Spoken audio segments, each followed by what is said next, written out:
Solo levelling Ragnarok के नए chapter में आपका स्वागत है। तो अगर आप ऐसे ही जल्दी जल्दी सोलो लेवलिंग रैग्नारॉक की वीडियो सबसे पहले देखना चाहते हो तो चैनल को जरूर सब्सक्राइब करो। पिछले एपिसोड में हमने देखा था कि सहो कुछ हंटर्स के साथ एक डंजन में जाता है और वहीं पर एक डीमन आकर सारे हंटर्स को कैप्चर कर लेता है और अपने साथ ले जाता है। अब आगे एपिसोड की शुरुआत में हम सहो को देखते हैं। उसे कुछ बहुत अजीब सा महसूस होता है। वो बार बार बेरू की तरफ देखता रहता है। बेरू पूछता है, क्या हुआ लिटिल लॉर्ड? सहो कहता है, एक क्वेस्ट अपीयर हुआ है। ऐसा लग रहा है कि आसपास किडनैपिंग हो रही है। क्वेस्ट में लिखा होता है, जितने लोगों को मैं बचाऊंगा रिवॉर्ड उतना ही ज्यादा होगा। सहो सोचता है शायद लोग यहाँ बहुत जल्दी बड़े खतरे में पड़ने वाले हैं और तभी वो अपने इंस्ट्रक्टर यानी हयंग से कहता है, हयंग मुझे लगता है रेड पार्टी के साथ कुछ हुआ है, हमें जल्दी से जल्दी यहाँ से बाहर निकलना होगा। ये सुनकर हयंग चौंक जाता है। तुम्हें कैसे पता? सहो कहता है, मेरी गट फीलिंग कह रही है। मैं गॉब्लिन्स भेज रहा हूँ, वो तुम्हें एग्जिट का रास्ता दिखा देंगे। हम देखते हैं गॉब्लिन्स हयंग को आगे बढ़ने के लिए इशारा करने लगते हैं। तभी हयंग रुकता है। रुको, एक मिनट रुको। और तुम्हारा क्या सहो? सहो जवाब देता है, मुझे वहां जाना होगा। रेड पार्टी को चेक करना होगा कि वो लोग ठीक हैं या नहीं। ये सुनकर हयंग पहले हैरान होता है, फिर खुद को शांत करता है। हाँ, तुम सही कह रहे हो। वैसे भी अगर मैं यहाँ रहा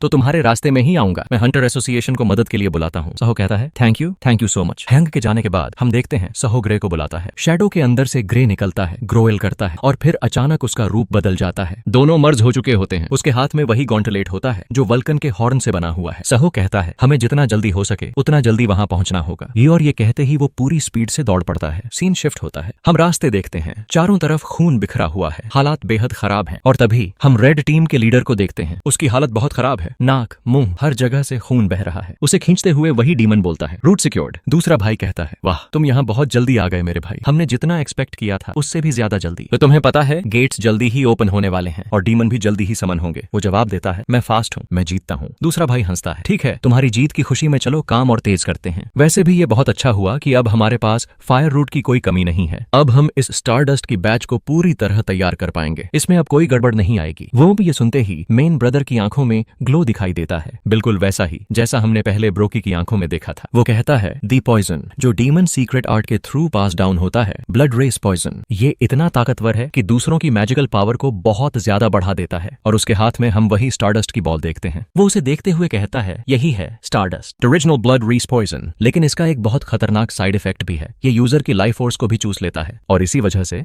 ये हमारी सबसे परफेक्ट क्रिएशन है। फायर को हमने मिस्ट वन के फ्लेम से बदल दिया है और अब इसका साइड इफेक्ट बहुत ही कम हो चुका है। जो कुछ भी हमारे साथ हो रहा है सब कुछ उन्हीं भगवान के दूतों की वजह से है जिन्होंने हमें ये रेसिपी दी। यहाँ तक कि जो मासू क्रिएचर्स सोल्स को करप्ट करके उन्हें माइंडलेस मॉन्स्टर्स में बदल देते हैं, उन्हें भी यहाँ उन्हीं दूतों ने लाया है और इसी वजह से हम जैसे लोअर डीमंस को भी ताकतवर होने का मौका मिला। ये सुनते ही दूसरा भाई कहता है, एग्रीड। पाउंड उसी बंदे को अचानक एक हंटर की प्रेजेंस महसूस होती है। दूसरा भाई पूछता है, क्या अभी भी यहाँ कोई हंटर बचा हुआ है? वो जवाब देता है, नहीं, लेकिन लगता है कोई नया हंटर आया। और तभी दरवाजे की तरफ उनकी नजर जाती है। अचानक वो दरवाजा बाहर से उड़ते हुए अंदर आ गिरता है और वहीं हम सहो को देख। उसने दरवाजे को इतनी ताकत से लात मारी कि उसका एक हिस्सा हवा में घूमता हुआ गिर रहा होता है। तभी वही डीमन जो सारे हंटर्स को मारने गया था दरवाजे के बचे हिस्से को काटता हुआ सहो की तरफ बढ़ता है। सहो अब पूरी तरह अंदर आ चुका है। वो इस जगह को देखते हुए कहता है, क्या यही वो जगह है? लेकिन जैसे ही वो सामने देखता है वो पूरी तरह हैरान रह जाता है क्योंकि उसके सामने बहुत खतरनाक टाइप के डीमंस खड़े होते हैं। वो सोचता है, क्या ये सब ह्यूमंस हैं? और इससे भी ज्यादा डरावना इनके पीछे जो मैं देख रहा हूँ वो क्या है? क्या इन्होंने अलग अलग मिस्ट वन को बांध कर रखा है? क्या ये लोग कोई रिचुअल कर रहे हैं? आखिर यहाँ हो क्या रहा है? तभी उसकी नजर नोटिफिकेशन पर जाती है, current number of survivors 7, number of rescued survivors 0। ये देखकर उसे थोड़ा सा रिलीफ मिलता है। लेकिन तभी डीमन की ब्लेड उसकी गर्दन तक पहुंच चुकी होती है। इंस्टेंट सहो झुक जाता है और उस वार को डॉज कर लेता है। ये देखकर वो डीमन खुद हैरान रह जाता है। सहो उसकी आंखों में देखते हुए कहता है, रास्ते में जितने भी डेड हंटर्स मैंने देखे क्या वो सब भी तुम्हारी ही करतूत है? और तभी वो उस डीमन को एक बेहद खतरनाक पंच मारता है, इतना जोरदार कि वो पीछे दूर तक खिसक जाता है। ये देखकर दोनों भाई अपने हाथ में स्टारडस्ट की बॉल देखते हैं। एक दूसरे से कहते हैं, लगता है भाई अब हमें भी फाइट में उतरना पड़ेगा। और तभी दोनों स्टारडस्ट निगल लेते हैं। सहो अभी भी उस डीमन से लड़ रहा होता है लेकिन तभी वहाँ एक अजीब सी आवाज गूंजती है, आता है, यंगेस्ट आ जाओ वहाँ से। ये सुनते ही सुह चौंक जाता है। उसी डीमन को देखते हैं, उसका हाथ अब बहुत ज्यादा बड़ा हो चुका है। वो बेहद खतरनाक तरीके से सहो पर एक जबरदस्त पंच मारता है, इतना जोरदार कि नीचे की जमीन तक फट जाती है। लेकिन सहो को देखते हैं, वो आसानी से उस अटैक को डॉज करता है, साइड होता है और पीछे की तरफ आ जाता है। पर तभी वो और ज्यादा चौंक जाता है क्योंकि उसके पीछे दूसरा डीमन यानी दूसरा भाई खड़ा होता है। वो अपने हाथों में मैजिक या फिर इलेक्ट्रिक शॉक जैसा कुछ पैदा करता है और उसी से सुओ पर हमला करता है। देखते ही देखते सुओ की पूरी बॉडी में बिजली दौड़ने लगती है। अब सहो की हालत बहुत ज्यादा खराब हो चुकी होती है। वो सोचता है ये तो, पर तभी वो जोर से कहता है, अराइज। और ये कहते ही हम देखते हैं वहां जितने भी सारे गॉब्लिन्स थे उसके सारे शैडो सोल्जर्स सब एक साथ अपीयर हो जाते हैं और उन सारे मॉन्स्टर्स पर हमला कर देते हैं। ये देखकर दोनों भाई भाई पूरी तरह हैरान हो जाते हैं। एक भाई चिल्लाते हुए कहता है, नहीं ऐसा नहीं हो सकता। कन वो अभी भी सहो को पकड़े हुए होता है, लेकिन तभी सहो उसे अपने हाथों से पकड़ता है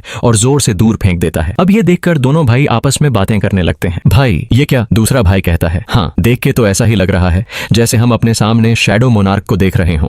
यही वो दिन था जब हमारी पूरी जाति यानी डीमन रेस पूरी तरह तबाह हो गई थी। लेकिन चिंता की कोई बात नहीं है, ये बंदा अभी भी शैडो मोनार्क से बहुत कमजोर है। जय पर फिर भी हम देखते हैं वो सारे गॉब्लिन्स को एक एक करके मारते जा रहे हैं। दूसरी तरफ सहो को हम वहीं खड़ा देखते हैं। वो सोचता है ये लोग ब्रोकी से कमजोर हैं, लेकिन अगर ये दोनों एक साथ ऐसे ही लड़ते रहे तो मुश्किल बढ़ जाएगी। और वैसे भी मैं अपने शैडो सोल्जर्स को बार बार जिंदा नहीं कर सकता, नहीं तो मेरा बहुत सारा मना वेस्ट हो जाएगा। लगता है अब मुझे वही मेथड यूज करना होगा। फ्लैशबैक। हम पास्ट का सीन देखते हैं। बेरू कहता है, माय लॉर्ड आपने जितना कहा था उतनी यादें देखने के लिए मैंने उतने कॉर्प्स खा लिए हैं। वैसे भी शैडो सोल्जर्स मरने के बाद जितना ज्यादा टाइम बीतता है उतने ही कमजोर होते जाते हैं। पर क्या कोई खास वजह है कि आप ऐसा करना चाहते हैं? सुओ जवाब देता है, नहीं बस इतना है कि ब्रोकी ने मुझे सोचने पर मजबूर कर दिया था। जब वो मुझसे लास्ट फाइट कर रहा था वो रिग्रेट से भरा हुआ था। वो खुद इतराम के कंट्रोल में था और इसीलिए अब मैं उसे शैडो सोल्जर बनाकर एक वॉरियर बनाना चाहता हूँ। लेकिन इसके लिए मुझे तुम्हारी मदद चाहिए ग्रे। मैन ग्रे ये सुनते ही खुशी से ग्राउल करता है। प्रेजेंट टाइम सहो जमीन पर अपने शैडो पर चाबी रखता है और कहता है, अराइज। ये उसकी शैडो चारों तरफ फैलने लगती है। वो कहता है, ब्रोकी अगर तुम्हें अपने पास्ट का रिग्रेट है तो मैं तुम्हें एक मौका देता हूँ एक बार फिर फाइट करने का। अगर तुम अब भी फाइट करना चाहते हो तो मुझे जवाब दो। बहुत दूर हम ब्रोकी की बॉडी को गिरी हुई देखते हैं। शैडोज उसके अंदर समाने लगते हैं। कुछ देर बाद ब्रोकी उठता है। अब वो सहो का शैडो बन चुका होता है। वो जमीन तोड़ते हुए बाहर निकल आता है। ये देखकर एक डीमन चिल्लाता है, क्या ब्रोकी?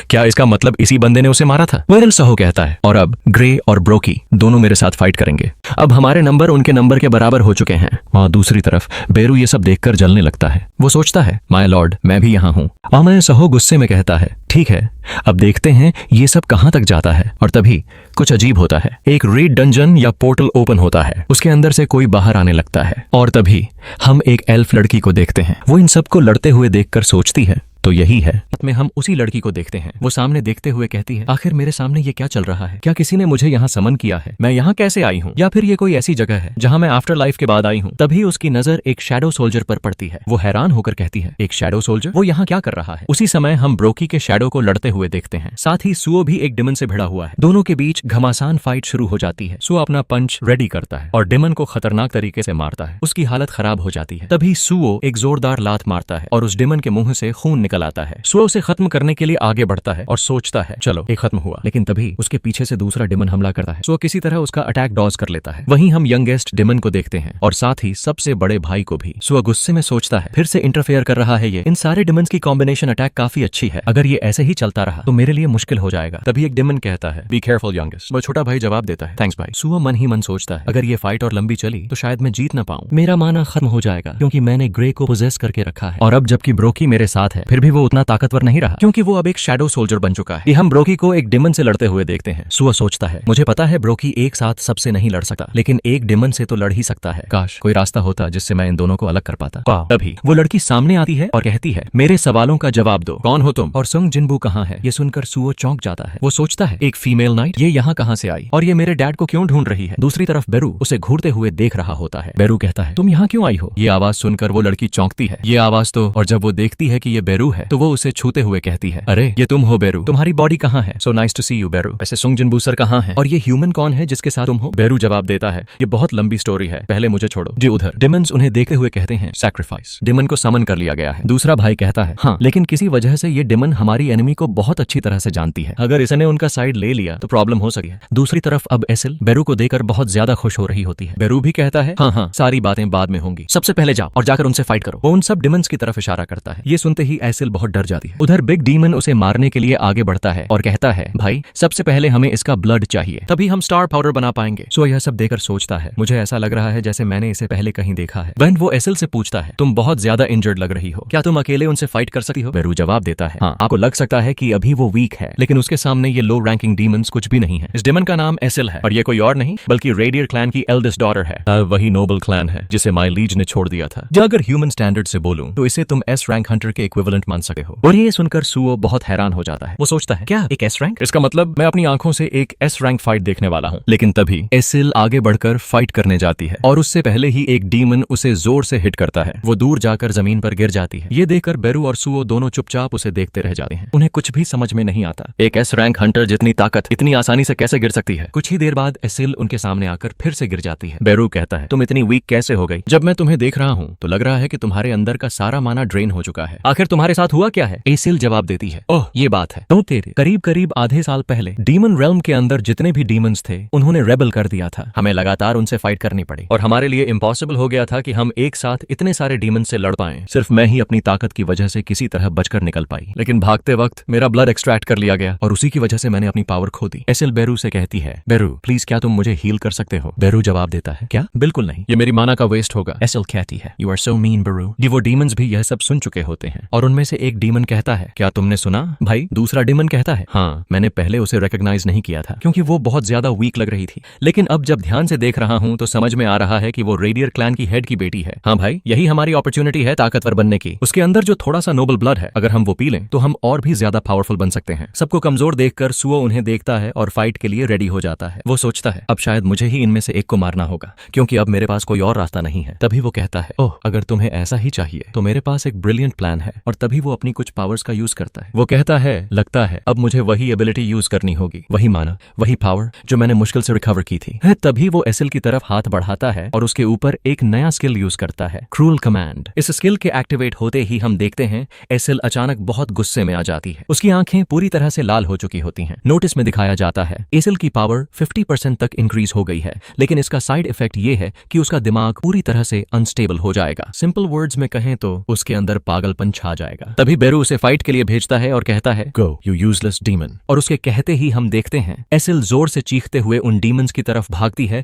ताकि उन्हें मार सके। दूसरी तरफ सुओ बस ये सब देख रहा होता है। अब ब्रोकी को देखते हैं, वो भी एक डीमन से फाइट करने के लिए आगे बढ़ चुका होता है। उधर एसिल भी एक डीमन से लड़ रही होती है, लेकिन तभी हम देखते हैं जिस डीमन को एसिल मारने गई थी वो उस पर भारी पड़ने लगता है। वो चिल्लाकर कहता है, डीमन नोबल ब्लड सिक्योर्ड। एसिल की हालत अब धीरे धीरे और खराब होती जा रही होती है, लेकिन तभी वहां सुओ पहुंचता है और उस डीमन को जोर से टैकल करता है। वो उसे इतनी जोर से मारता है कि एसिल किसी तरह वहां से बच निकलती है। अब सुओ उस डीमन को पकड़ता है, जोर से घुमाता है और दूर फेंक देता है। हम देखते हैं वो बिग डीमन बहुत दूर उड़कर मिस्ट बर्न फ्लेम्स के अंदर गिर जाता है। जैसे ही वो वहां गिरता है उसका शरीर जलने लगता है, पिघलने लगता है। लेकिन तभी सुओ आगे आता है और अपने नाइफ से उस डीमन को 2 टुकड़ों में काट देता है और वहीं पर वो डीमन मर जाता है। नोटिस आता है, you have defeated a low rank demon, level up. तभी एक और नोटिस दिखाई देता है, Vulcan's horn has devoured a demon soul, your physical damage capability has increased to 31%। दूसरी तरफ एसिल को देखते हैं, वो पागलों की तरह एक डीमन पर हमला कर रही होती है। वो डीमन सोचता है, our youngest brother has been defeated, damn it, मुझे जल्दी से जल्दी इस क्रेजी वुमन को उसे हराना ही होगा। दूसरी तरफ एसिल को देखते हैं, वो अभी भी पागलों की तरह फाइट कर रही थी, लेकिन तभी वो अचानक चुप हो जाती है और बेहोश होकर गिर जाती है। तभी हम देखते हैं वहीं पर नोटिस आता है, the target skill cruel command. Acyl के अंदर से एनर्जी पूरी तरह खत्म हो चुकी है, इसलिए अब इसका इफेक्ट पूरी तरह से खत्म हो गया है और तभी एसिल वहीं पर बेहोश होकर गिर जाती है। उस डीमन को कुछ भी समझ में नहीं आता, वो कुछ और करने ही वाला होता है कि तभी उसके पीछे सुओ को देखते हैं। सो पीछे से आता है, उसकी गर्दन और सिर को जकड़ लेता है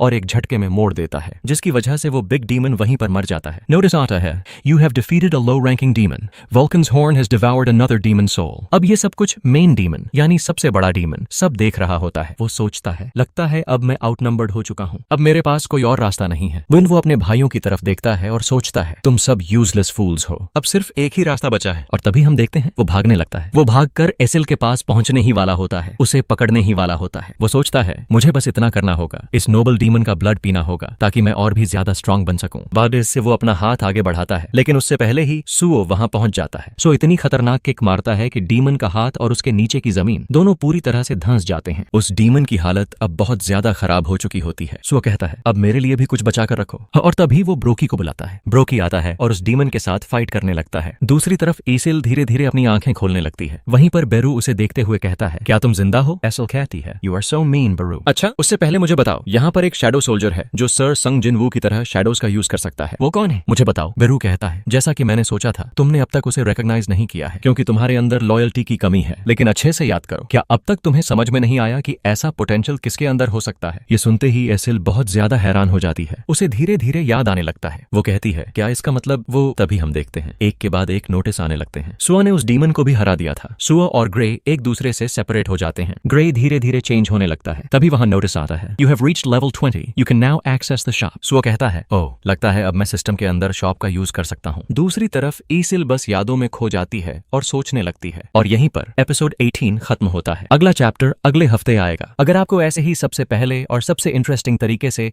सोलो लेवलिंग रैग्नारॉक देखना है तो चैनल को सब्सक्राइब कर लो। Thank you so much for watching. Stay tuned.